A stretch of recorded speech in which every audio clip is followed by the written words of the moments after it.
You ask Tiger to calculate. This deals with linear inequalities with one unknown. The final result is a greater than -1. Let's solve it step by step.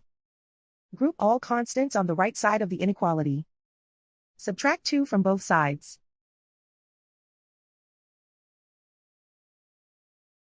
Simplify the arithmetic.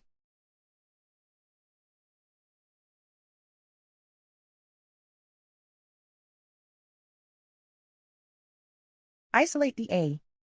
Divide both sides by 5.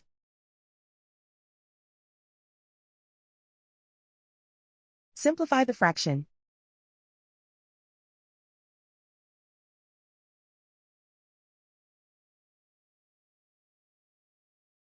Plot the solution on a coordinate grid.